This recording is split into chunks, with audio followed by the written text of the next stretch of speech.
So anxiety is one of those issues that gets a bad rap, and we tend to push it to the side or even shove it down, only magnifying it and making things worse for ourselves and even people around us. Today, we're going to talk about anxiety.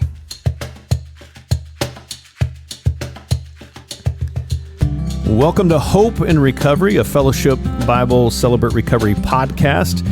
This is a podcast that shares recovery topics and life change stories to help us with our mental, emotional, spiritual, and even our relational health on our recovery journey, all based on the Beatitudes where Jesus, through the Celebrate Recovery principles, helps us to face our hurts, to get honest about the pain and deal with those core beliefs and how we see ourselves, God, and others, and even our circumstances, to deal with those nasty coping mechanisms, those numbing agents or habits that ultimately create strife and pain in our relationships so that we can ultimately lead to healing and freedom in our life.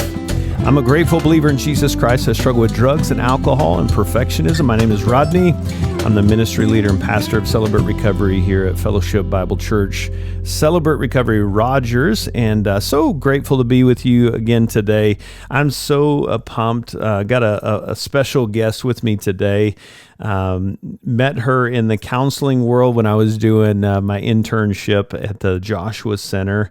And she's agreed to come on. She just wrote a new book, and I saw her on KNWA talking about this book. The name of the book is Hello Anxiety, How to Find Peace by Changing Your Response to Anxiety. So grateful to have Heidi Dennis with us today. Heidi, welcome. Thank you. Glad to be here. Yeah. So Heidi, I love that you wrote a book about this, and you have so much wisdom. You've been a counselor 12 years. Are you still at the Joshua Center? I am still at the Joshua Center, still rocking.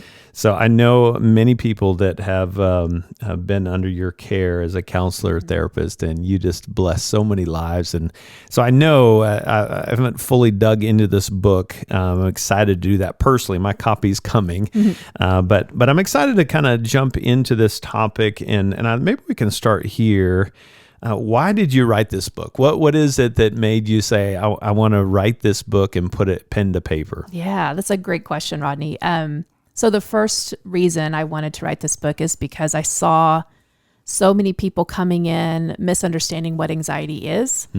And because they didn't fully understand what it is and how it's working for them, they would experience great levels of shame and feel like their body was betraying them. It was malfunctioning. And they would come in with one goal in mind when they came to my office: make it stop. Try to make this anxiety stop. And I knew from the get-go that will never work. That will never work. Yeah. What do you think, where does that come from? Because I know we talk about kind of our family of origin, and not to blame anybody, but just to understand where do we learn those messages that this is bad and I just need to, at all costs, even at the expense of myself, not even realizing it, we just try to shove that down and stop it. Where does that come from in your mind? Yeah, that's another great question. I think all you have to do is look around you in society and see anytime you hear anxiety talked about with any product or program, it's all designed with one goal. How do you decrease it? How do you make it smaller? How do you make it stop? So light this candle, wear this blanket, put on this sweatshirt, all with the promise of making it stop. But the problem with that is anxiety is created by God, I believe, for a reason. And it really is trying to tell us something. So we don't want to just try to make it stop. And even saying that out loud feels a little weird, doesn't it? It does, but yeah. I've said that same thing. It's like, what was God's purpose for anxiety? And even thinking about how fear is connected to that. What's the purpose of that?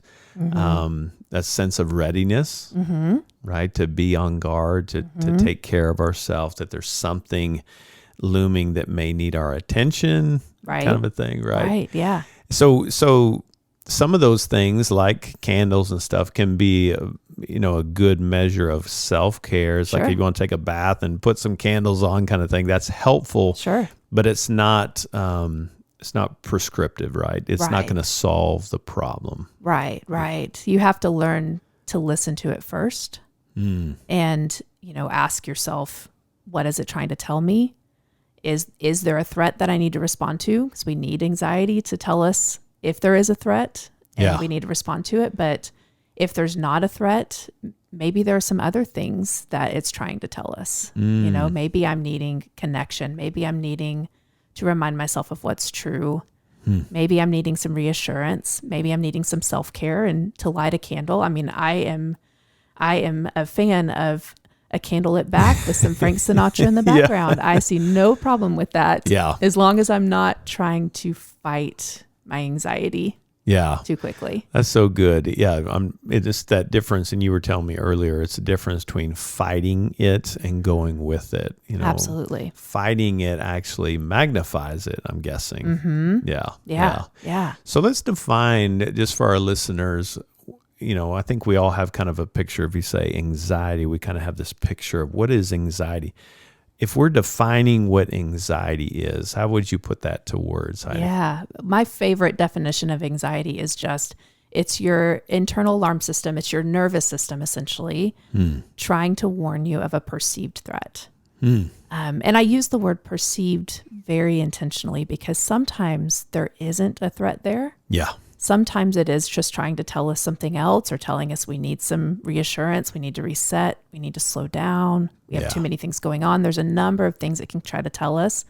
But I think if it doesn't logically make sense, if there's not a clear threat in mind, that's where we can quickly go to shame and then try to shut it down. Yeah. Well, and that shame, just trying to understand why shame comes in. And maybe we lean into that. What's some of the shame messages we hear that get magnified in your experience professionally and even just practically in your life? What are some of those common shame messages that we hear if someone is struggling with anxiety that you've seen kind of a common thread with that? What does that sound like? Oh, some of the most common ones that I've heard repeatedly is my body is malfunctioning. I'm defective. There's something wrong with me. I'm broken. And it breaks my heart to hear, Rodney. It really does. Yeah, and they fully believe that, right? Yeah. Or maybe they've even been told that. And that's interesting. Those overt or covert messages we hear from people close to us. If I'm anxious, I need to stop being anxious. And if I can't, what does that say about me? Especially as believers, I'm guessing it's even a little bit more challenging. Yeah. There's plenty of verses that, we can hand others when they feel anxious, be anxious for nothing, but in everything by prayer and petition, present your request to God, and those are true. Those are great, but you have to listen to it first, right? So that then you can respond with truth.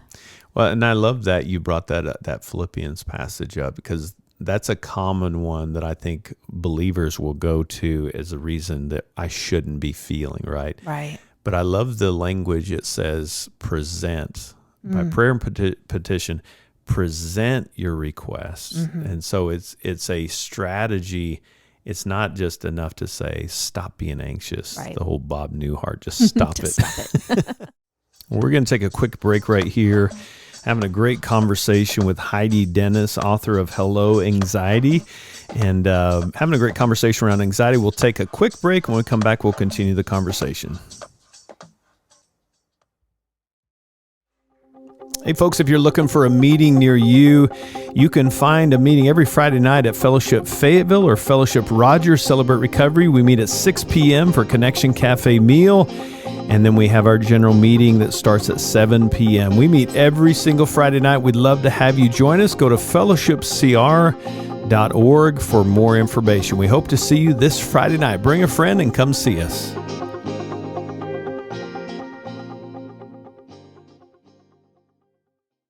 But to present that means I got to organize that. And it sounds like that's kind of where you're going with the book, right? Absolutely. The signals are telling me something. Yes. What do I do with this? What do I do with this? And we see Jesus give this example when he went to the garden before his death. He owned his anxiety. He said, I am anxious to the point of death. And if anxiety is wrong and we know he was perfect, we know he's sweating blood. He had physical reactions, yeah. right? And so if we can look at his example of, okay, he owned it.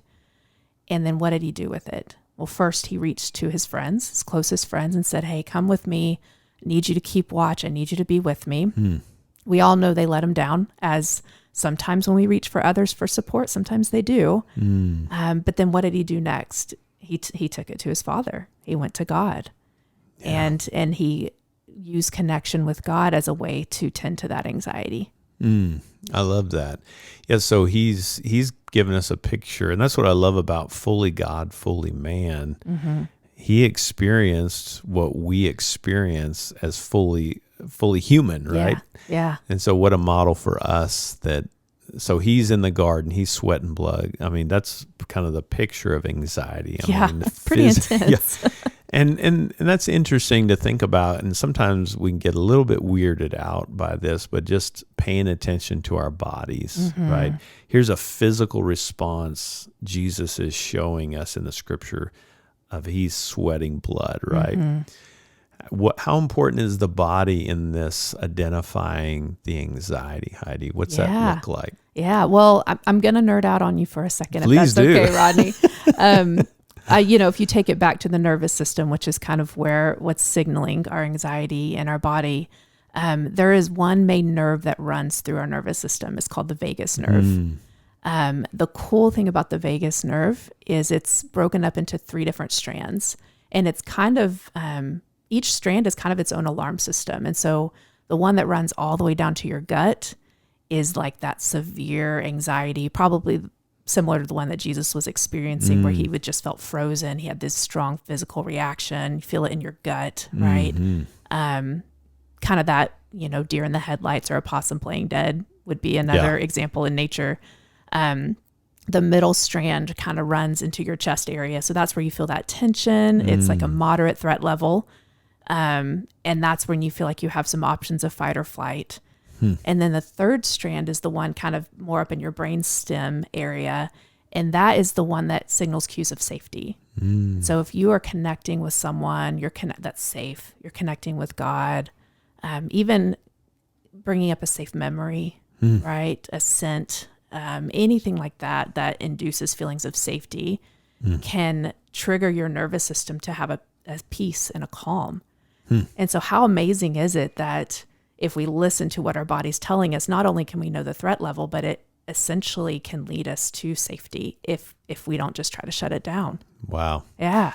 Well, and that's so important. I'm big on this part, speaking in parts. This part of me is in protection mode. Hey, you shouldn't be feeling this, right? Right. And it's good to honor that part of me, because that's kept me alive, right? That's the fighter side of me. Yeah. But then there's this other part that needs to be heard. It longs to be connected with, to be held in that space. And it feels like it's challenging for us to show up for ourselves in that space, right? It's like, how can I personally show up for myself and show myself compassion and care, kindness, empathy? What's that look like practically? I mean, obviously, I want to get into the kind of the vertical with the Lord, but then with others, which is you're kind of describing those 3 strands. Where does that part, is it that third one where I'm just trying to honor myself and hold myself, that part of me that feels disconnected or anxious or whatever? Yeah. What does that look like for me to kind of hold that part of myself? And it feels weird to say that because, in my 2 different people, but there is these parts that we're protecting and these other parts that we're longing. What does that look like practically to show up for myself in that space? Oh, I love that question, because actually one of the chapters in the book is titled, "Would You Talk to a Friend Like That?" And I think so often we can say all the right things to ourselves of like, there's nothing to be scared of, and you're okay, and you'll be all right, and whatever. But sometimes we say it with such harshness, and not with self-compassion. And if we watch our tone and the way we're talking to ourselves, it makes such a huge difference. One example that hit me was, if my kid, I have a 10-year-old son, Eli, and if he woke up from a nightmare And I went into his room and I just said, go back to sleep. It was just a dream. And like, I just said it in this harsh tone, Yeah, which, maybe I may or may not be grumpy when I get woken up in the middle of the night, but that's that's another topic. It's another topic. But would that calm his anxiety? My words are true. It is just a dream. He does need to go back to sleep, but my tone is raising the alarm system and it's putting him down, versus if I say it in a soothing tone, maybe I kind of pull him in close and say, hey, it's just a dream. You're safe. I'm here. You can go back to sleep. It changes everything. Yeah. It changes everything. So I think the first thing you look at, other than what are you saying to yourself to show compassion, it's how are you saying it? Yeah. Well, and that's interesting because most of communication is the covert, right? It's the tone. Yeah. It's the way we come across the harshness or shortness. Is there empathy in my voice? The words we're saying is a very small part. Oh. Right. It's how I say that. And I love that picture of your son, just that, how do I hold him in that space to make sure he knows he's safe and he's okay. I'm with you. We're in this together kind of a thing. Right. So how does that practically, if I'm in that space and I'm feeling in my body and my gut, or I feel that tightness in my chest and my body's talking, how do I notice that, just real practical. Yeah. How can I slow that down to honor what's happening, and then just take me through what that would look like, just in a real practical sense. If I'm sitting here and somebody's listening and it's like, I struggle with anxiety, practical, what does that look like? Yeah. So the first question I always would want to ask myself, or someone to ask themselves, is there a threat? Right? Is there an actual threat happening? Because we need that, if our anxiety is our internal alarm system. And so if your smoke alarm went off in the middle of the night, what's the first thing you would do? You wouldn't ignore it. You would get up to see, is there a fire? Yeah. Right? Is there a threat? If you don't ask that question first, your alarm system's going to fight you and it's going to keep going off. Right? So is there a threat is always that first question. The second response is, if there's not an actual threat, that's when you start just kind of curiously and compassionately asking yourself, okay, what's going on? Why am I feeling this way? What am I needing to know right now? What is this anxiety trying to tell me? And sometimes sometimes there's not an answer. Sometimes we just feel this anxiousness. Yeah. And even then we can still respond with compassion and just, hey, it's okay that you don't know.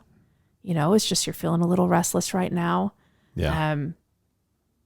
But eventually, a lot of times, it will lead us to something that might surprise us. Yeah. Yeah. Yeah, I love what you're painting there, because you're really, what the word that comes to mind is organizing. Yes. Right? I'm trying to organize what's happening, and I love the picture of I'm trying to establish safety, and it kind of gets into fear, right? And what's a good use of fear that God gave us? If a bear comes, bulling through that door, right?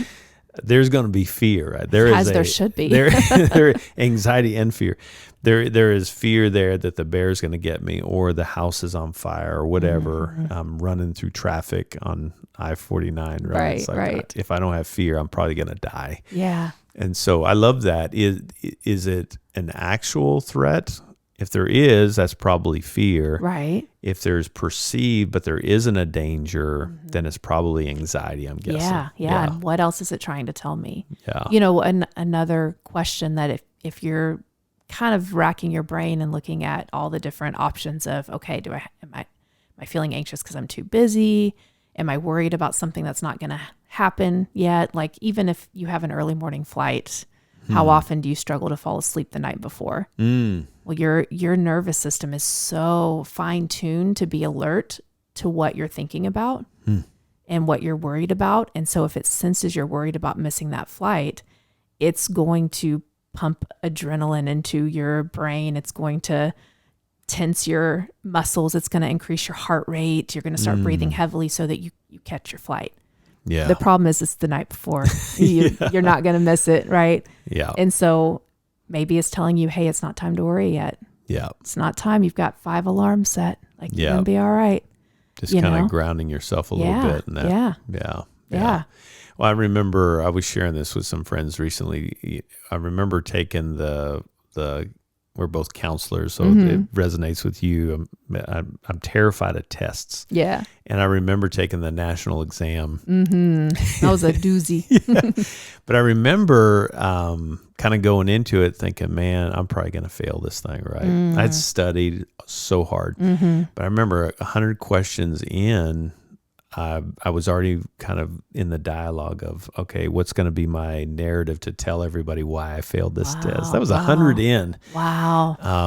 And I said, wait a second, hang on. And I remember a friend of mine who's also at the Joshua Center telling me, if the anxiety is there, really what your body is saying is this is very important. That's awesome. Like, this is important to you. And of course you feel anxious. It's a sense of readiness, right? Yeah. If you didn't have anxiousness, you probably don't care, right? Yeah. And so I remember literally in that moment just talking about that. It's like, no, I care a lot about this, but I've studied for this. I'm going to do the best I can. If I don't pass, I'll take it again. It'll be fine, right? Yeah. But it was just kind of getting my mind in that right space, and how do I honor, because it was very real sitting in that test room. It's this is too much. So we're going to end part 1 right there and pick up with part 2 next week. Great conversation. I hope this is blessing you as we just try to organize what anxiety is and what it means to actually work with it versus fight it. So thank you so much for being with us today. I hope that if you're struggling with anxiety, that you're finding some encouragement and some hope and maybe some practical tools to help honor and organize that anxiety so that you can ultimately find freedom and really some hope in the midst of the chaos happening around you, that inner peace and joy that Jesus gives us in this space. Thank you so much for being with us. As always, we want to invite you Friday nights at Fellowship Fayetteville, Fellowship Rogers, Friday nights, 6 p.m. Connection Cafe, 7 p.m. we start the night off. Join us this week, fellowshipcr.org for more information. Thanks for being with us. Join us next time.